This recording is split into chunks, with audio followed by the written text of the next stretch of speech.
All right, we're at the Palmer Event Center and the vintage market is going on. All this craziness in the background. So you kind of have to come into this event like looking for something. Otherwise, I just get like really overwhelmed. But there's so much cool stuff here. Like this black and gold gown. I love that color combo. It looks like it has great movement. The train is made of some hair material, so I'm not sure about that, but it could be for someone. Last time I was here, I definitely came home with some records, so I always have to look. These McCall and Butterick old patterns always remind me of my mom because she had a ton of them, and I grew up with her sewing a lot of my dresses for dances and stuff.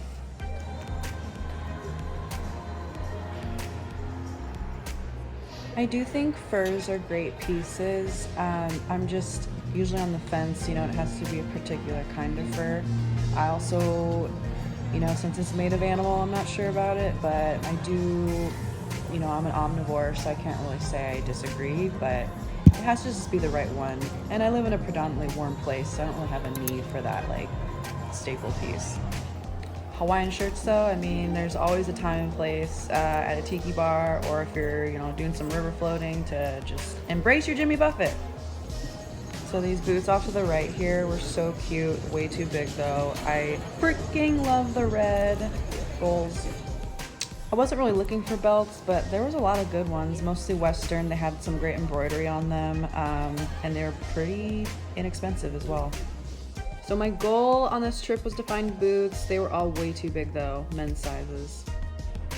I always forget how overwhelming this event can be. Disco Moon Vintage. This gal has a really cool little booth in a truck trailer. It is now the next day. I'm gonna show you some things I found at the vintage place, including this ring. From a gal that just had a ton of costume jewelry. Ignore my stumpy nails. And then on my way out, I found these, yes. On my way out, I found these pretty, I think they're cocktail skewers from the 50s or 60s. How classy. And they have real stones on the end. I don't think I'll use them for drinks, but I might put them in some plants or maybe in my hair once my hair gets longer. She's pretty into it though. This is a compact mirror that I found. It has a very faint design of some horses. And yeah, there's nothing in here, but it's just a really cute, classic compact mirror. I have one right now, but it's just like a disc with no clasp. So yeah, this is a really cute vintage find. Same place I found the ring, the bow ring. On my other hand, this lady had a bunch of really pretty dishes. So these were pretty inexpensive, $4 for a catch-all dish, kind of like a little bathtub shape. And then I also found a ring holder, because I don't have a ring holder and my ring collection is growing and it's overflowing, and this one was perfect. Reminds me of one that my mom has, so I think every gal should have one of these. I spent a lot of time at this little booth.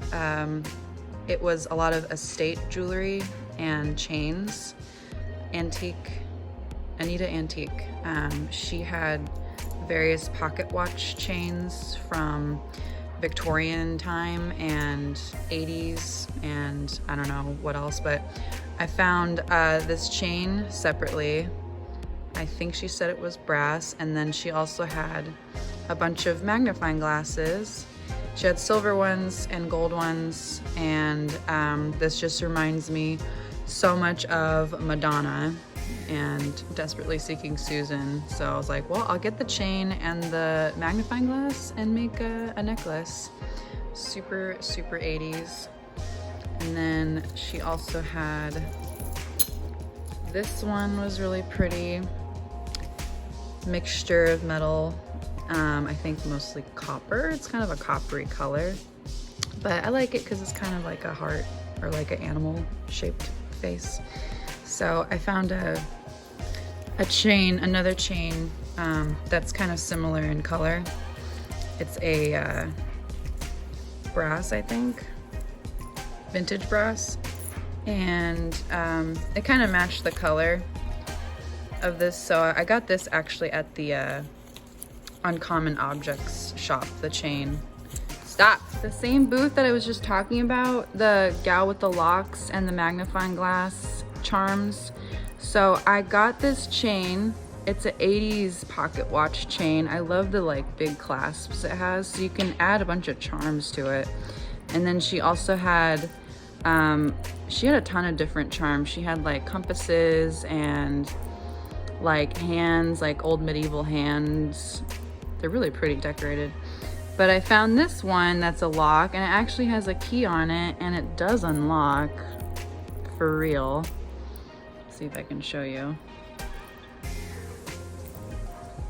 Well, I can't do it with one hand, but it does lock, it unlocks. I think it looks so cute on this as a necklace with the key on it. So I bought those together, and she discounted like everything for me. So it was a great deal for some jewelry.